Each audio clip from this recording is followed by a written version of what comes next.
Hello students of class 9, welcome back in my class। इसके पिछले class में जो वीडियो हमने डाले थे आपके लिए बताया था कि कितने और किस प्रकार के सिंबल फ्रेंच रिवॉल्यूशन 1789 में रिवॉल्यूशनरीज के द्वारा डिफरेंट पर्पस से यूज किए गए थे कम्युनिकेट करने के लिए लोगों तक। उसके पहले हमने यह बताया था कि जब जो है संविधान तैयार हुआ, when the constitution was framed by the national assembly, then constitutional monarchy was introduced in France। आज मैं आपको बताऊंगा कि फ्रांस में किस प्रकार से मोनार्की को एबॉलिश किया गया, समाप्त किया गया, और फ्रांस जो विभिन्न घटनाएं इस बीच में होती है तो किस प्रकार से एक रिपब्लिक बना। तो चलिए शुरू करते हैं। जो घटनाएं 1789 से लेकर 1791 में कॉन्स्टिट्यूशनल मोनार्की एस्टैब्लिशमेंट हुई थी, उसने फ्रांस के आसपास के सारे देशों में, जहां कहीं भी आसपास में हर जगह मोनार्की था और एब्सोल्यूट मोनार्की था। एरिस्टोक्रेसी का बोलबाला था सोसाइटी में। तो इनके बीच एक फियर क्रिएट हो गया, जो उथल पुथल हुई, जो प्रिविलेज क्लास का प्रिविलेज समाप्त हो गया, राजा के अधिकार सीमित हो गए फ्रांस में। ये डेमोक्रेटिक जो डेवलपमेंट हो रहा था, इससे आसपास के जो राजा थे, kings and emperors in surrounding of France were now on alarm. डरने लगे थे वो कि कहीं हमारे यहाँ भी पब्लिक ने कुछ अगर वैसा ही रुख किया तो यहाँ क्या होगा। So development within France were alarming for monarchy and nobility in Europe. It was a red signal for absolute monarchy। राजशाही का अब अंत होने वाला है, यह मैसेज समूचे यूरोप में रिवॉल्यूशनरीज के द्वारा, और जो एक्शंस फ्रांस में इस समय रिवॉल्यूशनरी गवर्नमेंट या डेमोक्रेटिक गवर्नमेंट के द्वारा लिए जा रहे थे, उससे क्लियरली जा रहा था। और यह जो है आसपास के पड़ोसी देशों में एक भय भी पैदा कर रहा था कि कहीं हमारे लोगों ने भी, यहाँ की सामान्य जनता ने, कॉमन पीपल ने भी कहीं रिवोल्ट किया तो परिणाम शायद कुछ वैसा ही होगा। लुई 16 फ्रांस में, जिसने स्वीकार कर लिया था अपने आप को एक कॉन्स्टिट्यूशनल मोनार्क के रूप में, उसके अधिकारों में काफ़ी कमी कर दी गई थी, लेकिन अंदर खाने वह आसपास के पड़ोसी प्रसिया और ऑस्ट्रिया, ऑस्ट्रिया से तो उसका बहुत गहरा नाता था। उसकी पत्नी मेरी एंटोनेट ऑस्ट्रिया की ही राजकुमारी थी। इनसे ये कंस्पायर कर रहे थे, मैसेज आ जा रहे थे कि किस तरह इस प्रकार की स्थिति से छुटकारा पाया जाए, यानी कि रिवॉल्यूशन के द्वारा जो भी परिवर्तन आए थे फ्रांस में, कैसे उसको अंडू किया जाए। इसकी भनक रिवॉल्यूशनरी लोगों को भी लग रही थी। जहां एक और फ्रांस के पड़ोसी राज्य यह सोच रहे थे कि अपनी सेना को फ्रांस में भेज करके वहां स्थिति कंट्रोल कर लिया जाए और फिर से रेस्टोर कर दिया जाए मोनार्की को, डेमोक्रेटिक डेवलपमेंट को चेक कर दिया जाए, जनता को दबा दिया जाए। वहीं नेशनल असेंबली भी विभिन्न सूत्रों से जो रोज नए नए समाचार पा रहे थे, उसने यह डिसाइड किया कि अब जो है टकराव अवश्यंभावी है। फ्रांस का युद्ध होना पड़ोसी देशों से लगभग निश्चित हो गया था, अगर वे रिवॉल्यूशन को अलाइव रखना चाहते थे। इसीलिए प्रसिया, ऑस्ट्रिया जैसे स्टेट फ्रांस पर आक्रमण करते उसके पहले ही नेशनल असेंबली ने यह फैसला कर लिया कि जो जितने भी एनिमी कंट्रीज हैं जो कंस्पायर कर रहे थे फ्रांस के अगेंस्ट में, उनके खिलाफ क्यों नहीं युद्ध की घोषणा कर दी जाए। डिक्लेयर्ड वार, युद्ध की घोषणा कर भी दी। और इस नए माहौल में जहां फ्रांस के लोग का सामान्य जनता अब लोकतांत्रिक माहौल में जीना सीख रही थी, इसका आनंद ले रही थी, नोबेलिटी और क्लर्जी का जो पारंपरिक जो है अत्याचार कह सकते हैं, या कह सकते हैं कि उनका जो शोषण था उससे वो मुक्त हो गए थे, जनता का शासन आ गया था। इसने खास करके लोअर मिडिल क्लास और even the lower section of the society को काफी उत्साह से भर दिया था। तो जैसे ही फ्रांस ने डिक्लेयर किया युद्ध का जो माहौल बना, तो समूचे फ्रांस में जनता में एक जोश आ गया और उस वार फ्रंट पर जाने के लिए, उस वार में भाग लेने के लिए झुंड के झुंड यूथ नौजवान सामने आए। इन्होंने ट्रेनिंग ली और फ्रेंच आर्मी ज्वाइन किया, पहुंच गए वार फ्रंट पे फ्रांस की ओर से युद्ध करने के लिए। इनको उत्साहित करने के लिए काफी जो है लोग आए सामने। उसमें से ही एक जो है पोएट रॉबर्ट डी एलजली ने एक जो है सॉन्ग क्रिएट कंपोज किया। यह सॉन्ग जो है पहली बार जो है वॉलेंटियर्स ऑफ मार्सेलिज ने पेरिस में गाया और उसी के नाम पर बाद में यह मार्सेलिज कहलाया, जो फ्रांस का नेशनल एंथेम बन गया। युद्ध लंबा चल रहा था। इस लंबे चलते हुए युद्ध में पहला जो रिजल्ट होता है सबसे सामान्य जो कह सकते हैं, क्योंकि वर्किंग फोर्स इन सोसाइटी जो फ्रांस में था वो वार फ्रंट पर लड़ रहा था। Earner of the family was on war front. तो घर में स्थिति जो है काफी बिगड़नी शुरू हो गई थी, आर्थिक स्थिति काफी खराब हो रही थी, लोगों की महंगाई बढ़ रही थी, चीजों के दाम बढ़ रहे थे। ऐसे में जो फ्रांस की इकोनॉमी बुरी तरह से प्रभावित हुई, तो हर घर से लगभग महिलाएं सामने आई, अपने परिवार का रिस्पॉन्सिबिलिटी उसने अपने ऊपर ले लिया और इस तरह से उसने अपने इम्पोर्टेंस को साबित किया।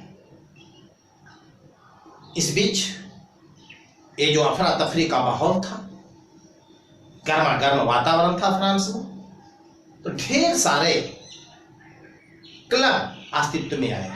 जहां था ये सारे क्लब्स जो अलग अलग लोगों के अलग अलग प्रकार से थे। कुछ जो है कह सकते हैं कि नोबल पर्सन्स के लिए भी थे, एलिट क्लास के लोगों ने भी कुछ क्लब स्थापित किए, महिलाओं ने भी अपने लिए कुछ, वुमेन क्लास ने अपने लिए अलग क्लब स्थापित किया।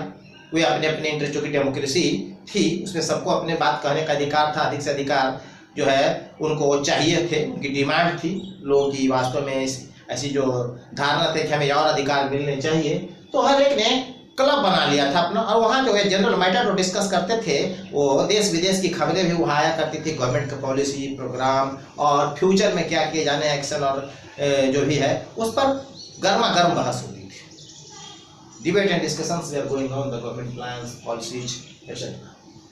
और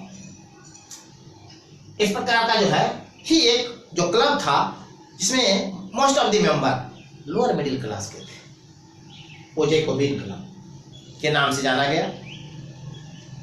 इस जैकोबिन क्लब का जो नामकरण हुआ पेरिस के ही एक कॉन्वेंट के संत जैकब के नाम पर, और धीरे धीरे ये फ्रांस में सर्वाधिक popular, the most popular and the most powerful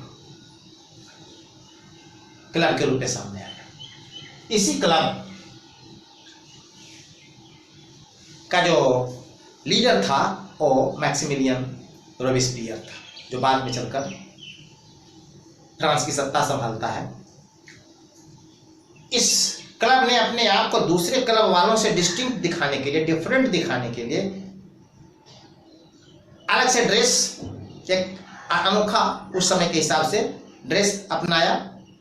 वो स्ट्रेप्ड जो है ट्राउजर पहना करते थे इसके मेंबर्स, और इस तरह से इनको जो नाम भी दिया गया सैंसकुलोटिज। नोबल लोग, एलाइट लोग ने जो कुछ क्लब्स बनाए थे, उसमें जो लोग जो ड्रेस पहना करते थे अपने आप को डिस्टिंक्ट दिखाने के लिए, उसे काफी डिस्टिंक्ट था, इसी कारण सैंसकुलोटिज कहे गए। इसके बाद हम फिर जो दूसरे स्लाइड में देखते हैं,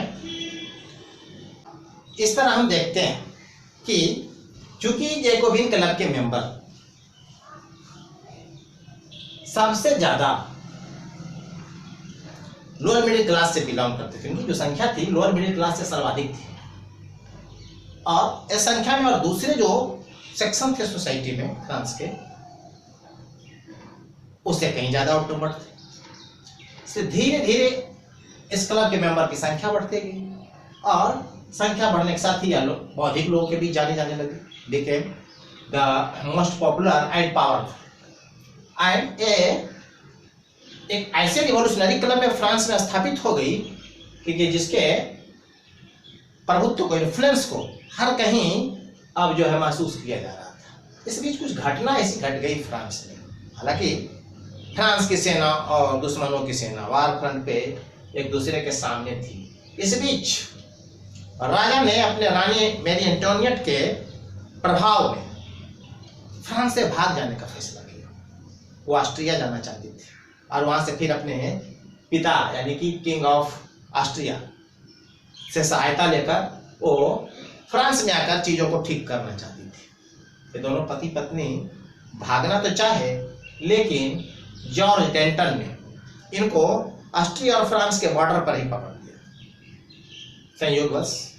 हालांकि वो उसने जानबूझकर ऐसा पकड़ा नहीं उनको, लेकिन एक जो है अनवांटेड हैपनिंग के रूप में डेंटन ने इनको पकड़ा। तब तक पेरिस में गलियों में चारों ओर शोर हो चुका था कि राजा रानी महल छोड़कर भाग चुके हैं। र्यूमर ये भी फैल रहा था कि अब जो है बहुत अधिक जो है तो सेना के साथ है ऑस्ट्रिया से शायद वहाँ की राजकुमारी जो है फिर से फ्रांस में लौटेगी, रेस्टोर करेगी बourbon डायनेस्टी को और रिवॉल्यूशन और रिवॉल्यूशनरी दोनों को समाप्त करेगी। एक अच्छा खासा जो है गर्म माहौल क्रिएट हो चुका था। राजा को लाया गया, पेरिस लोगों का गुस्सा उबाल पे था। राजा के महल को उड़ा दिया गया, उसके सारे गार्ड्स को मार दिए गए, राजा को भी होस्टेज बना लिया गया। हालांकि उस समय उनके खिलाफ और ज्यादा स्ट्रिक्ट एक्शन नहीं लिया गया, लेकिन बाद में नेशनल असेंबली ने डिसाइड किया, क्योंकि उनको लग गया था, ठनक लग गई थी, समझ में आ गया था कि कहीं ना कहीं राजा जो है काफी गहरा कॉन्स्पिरेसी कर रहा है फ्रांस के नियति के साथ, फ्रांस की सत्ता के साथ, फ्रांस से यानी कि वो विश्वासघात कर रहा है। उसमें रानी और उसके सहयोगियों का भी हाथ है। इसलिए सबसे पहले उसने यह डिसीजन लिया कि रॉयल फैमिली को कारागार में डाल दिया। They were arrested and kept in prison. Election जो है फिर से करवाने की जो टर्म जो पूरा हुआ था, इलेक्शन करवाया जाने लगा। इलेक्शन में इस बात जो है विशेष ध्यान रखा गया। इसका पहले जो है वो राइट टू वोट जो दिया गया था सिर्फ उन लोगों को दिया गया था, उन पुरुषों को दिया गया। Men they are given only right to vote who could pay the tax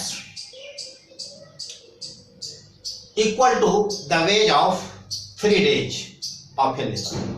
अब जो है हर उस मेन को यानी मेन एवं 21 were indiscriminately given right to vote।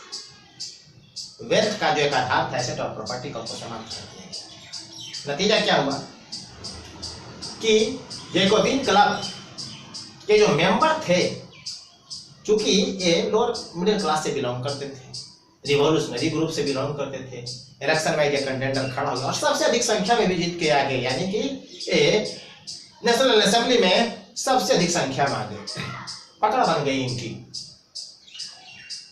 National assembly को एक नया नाम दिया गया आफ्टर इलेक्शन, जब रिप्रेजेंटेटिव जीत के आए। अब यह कन्वेंशन के नाम से जाने लगा।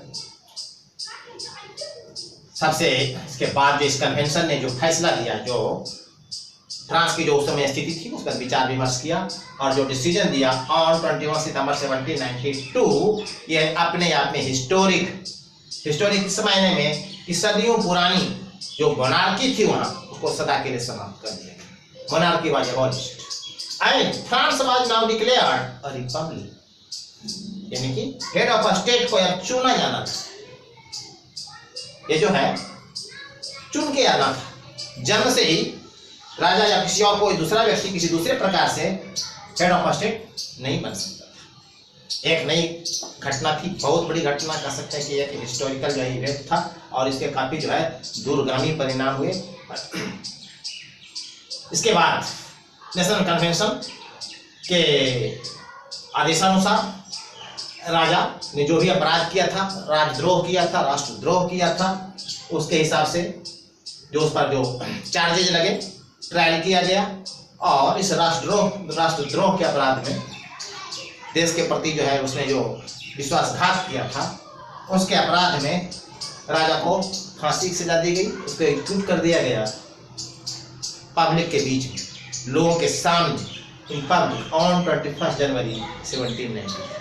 बाद में चलकर मैरी एंटोनियट को भी फांसी पर लटका दिया जाता है, यानी कि शी वाज आल्सो गिलोटिन्ड। अगले क्लास में मैं बताऊंगा व्हाट वाज गिलोटिन। तो गिलोटिन पर इन लोगों को फांसी दे दी गई, राजा को भी और रानी को भी। उनके ढेर सारे सपोर्टर्स भी बाद में इसकी चपेट में आए।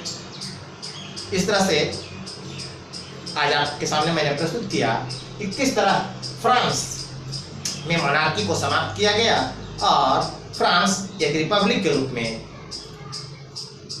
सामने आया।